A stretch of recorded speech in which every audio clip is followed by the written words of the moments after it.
And welcome to the Daily Deuce for this week. I'm Dante Webster. And I'm John Webster. Thanks for coming and seeing us today. All right, so we had a busy weekend in sports so far. College football yesterday, a lot of things happened. What happened? LSU fell, Stanford fell, Baylor fell. Who do you like now? Top 4 teams in the country, all the top 4 teams in the country won. So do you still agree with the top 4 teams in the country? What do you think needs to change? Top 4, what do we have? Clemson, we have Alabama, Ohio State, and probably one of the greatest academic and athletic institutions in the country, Notre Dame, is number 4. Fair enough. I'll give you that. Fair enough. So with that being said, you know I'm a Notre Dame guy. I want them to win. I just think it will not happen. I just think they may have a slip-up, and that slip-up will be against Stanford in a couple weeks. So they're calling Stanford the trap game right now. Stanford's a trap game. I really don't like the fact that they have to play Boston College this week. I think that's a Shamrock Classic game, and they're playing in Boston. And no matter what the records, Boston College has always given Notre Dame a lot of problems. Personally, I like the top 4 that they have going for them right now.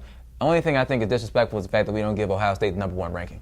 Ohio State never lost, and they are the defending national champion. They're undefeated. So is Clemson, but as a defending national champion, you deserve your respect, and if you're undefeated, you should be number 1 team in the nation. I think they should still be number 1. They shouldn't be anything below number 1 until they lose.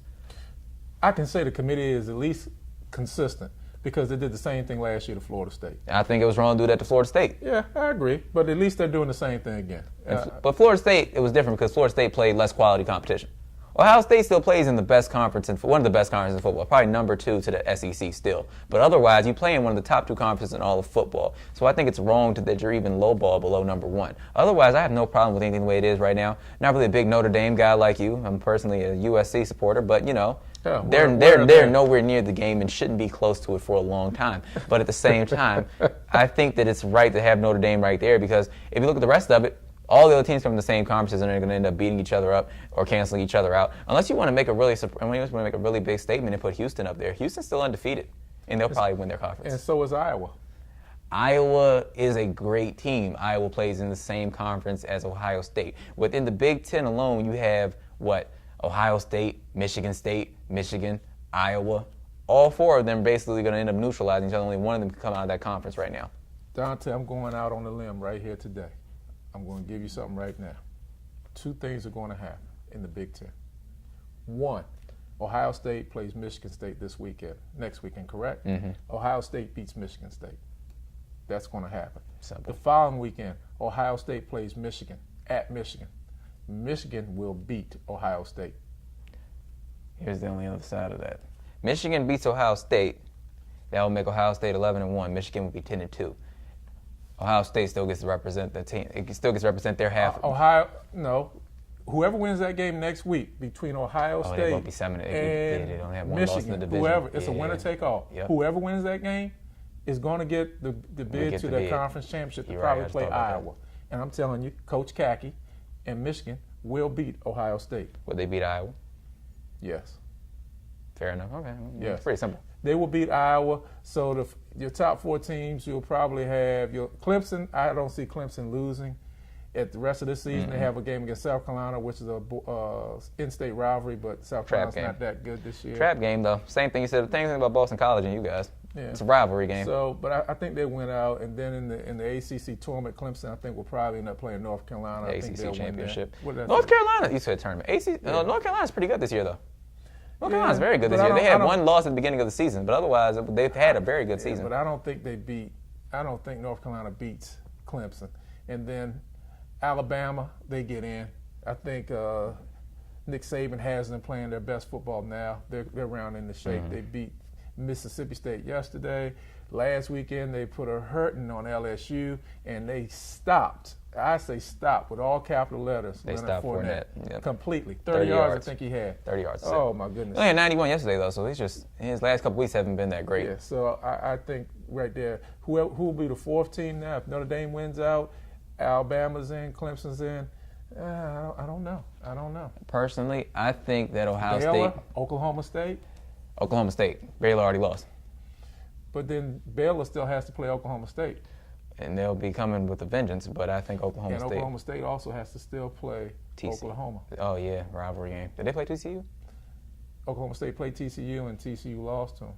That's right. I think personally, Ohio State keeps it up. I think Ohio State wins it. But otherwise, I think you'd have Ohio State, Notre Dame, and I'm going to keep Alabama. I think I keep things the way they are. I'd have all 4 of those teams in there. You keep all 4 of them, and the first round matchup will be a rematch of Clemson and Notre Dame. Maybe Kelly can get it right this time. And another. It was last year's semifinal match of Ohio State. Another part of the sequel. Yeah. With Urban Meyer and Nick Saban again. So we got a lot to look forward to there, but we're going to have to move along now. What do you think is going on with the NFL right now? Football's back. We've already passed the halfway mark for the season, so we see how a lot of these teams are going to turn out being. Right now, who do you like? I think I said it earlier. I'm still liking the New England Patriots. The Pats? I think they're really good. I think I also talk about Carolina with Cam Newton. I think Carolina will still have that same issue, though. They're missing that big offensive weapon. They're missing an offensive weapon, but they're finding a way to win each week, and their defense is solid. Yeah, I think the comparison between them and the Seahawks is fair. Not completely accurate, because they're not the Seahawks. Seahawks have, like, one of the best secondaries ever.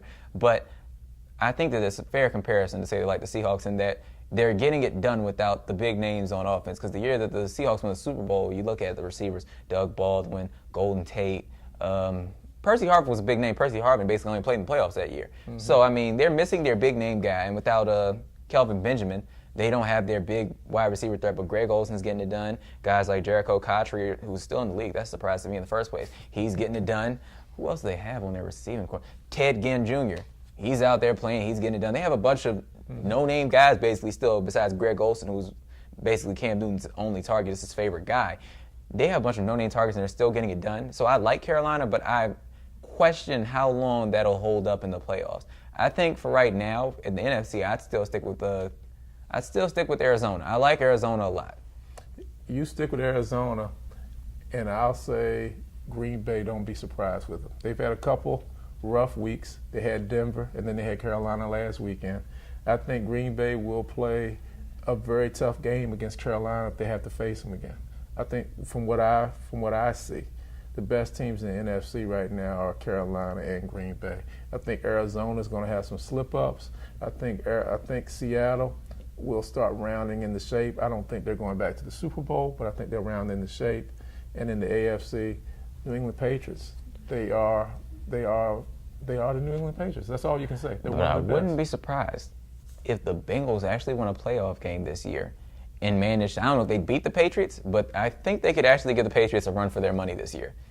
Cincinnati has a very good team. They're very deep. They're very solid. Great receiver, great defense. Yeah. Quarterback's finally starting to look to look more consistent. Yeah. He finally looks confident in it's like his 5th year.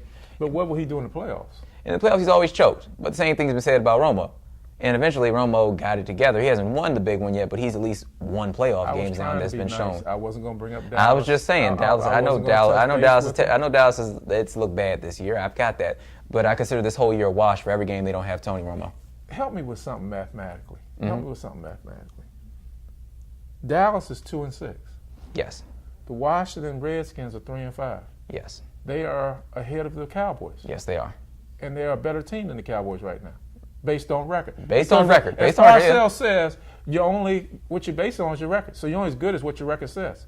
Based on record and based on what they do on the field, I wouldn't be surprised. It depends. If you have a game against the Redskins, we haven't played the Redskins yet this year. If we play the Redskins and Tony Romo doesn't play, wouldn't be surprised if the Redskins won. If they play the Redskins and Tony Romo plays, Cowboys win the game. What happens if Romo plays and the Redskins win? What do you say then? Colt McCoy must have been quarterbacking because I know that he can't beat us. Cousins? Oh, Cousins can't win for sure. Colt McCoy must have been playing that game then. That's a beautiful organization you have there in Dallas. Dallas organization? It's not great. I mean, there's a lot of flaws right there right now. I mean, you really built and put everything into this year. Did you say flaws or felons? Flaws. Felons, that's messed up. Flaws, there's a lot of flaws. There's a lot of felons on every NFL team. That's not fair. There's a lot of felons. There are a lot of flaws, though. There are a lot of flaws. I think that they're flawed right now because they put everything into this year, and there's no depth now, which is true. There is no depth in Dallas. and our best defender keeps getting concussions. Like Sean Lee's supposed to be the best defender, he's the best defensive player they have. But every time you look up, concussion, breaks a bone or a ligament, or tears a ligament. Tears a ligament. Yeah, that's what I'm saying. Break something, tear something. You can't really depend on him like you used to, and it's just like really getting disappointing now.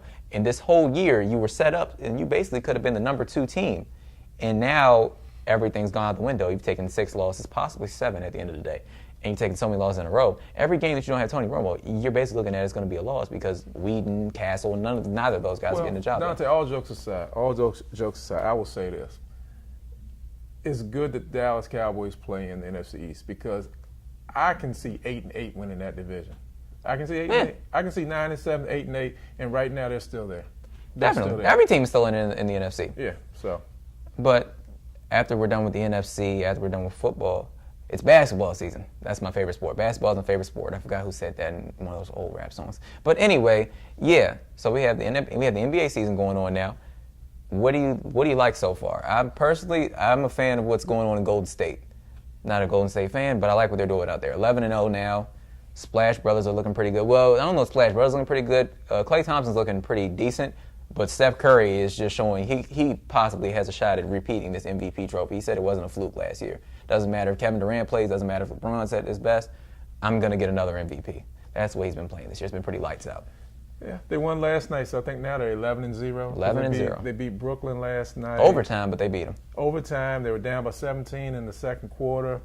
Also, Thompson didn't play last night, so they're playing well. They're one of the best teams, but I still stick with what I said earlier this summer. Them playing in the West is very difficult. You have a San Antonio team who is rejuvenated, adding in Aldridge with the lineup. I think they're going to be tough. The Clippers are going to be tough. I think Oklahoma with Oklahoma City always gets overlooked. Being healthy now with Westbrook, they're going to be a team to be reckoned with as well. I think, as I said, Golden State will still be one of the best teams in the West. I think they'll win about 55 games, not the 67. I don't know. They're on pace. They're on pace right now to be better than the 95 Bulls? Yeah, they're on pace to win 72 or 74. No, they're on pace to win even more than that because the Bulls already taken 1 loss by the time they did this. The Bulls ended up 9-1 through the first 10. But let's understand this. Even if they won more games than the Bulls, they would never be recognized as being a team better than the Chicago Bulls. Let's be very clear with that. Let's be very, very clear.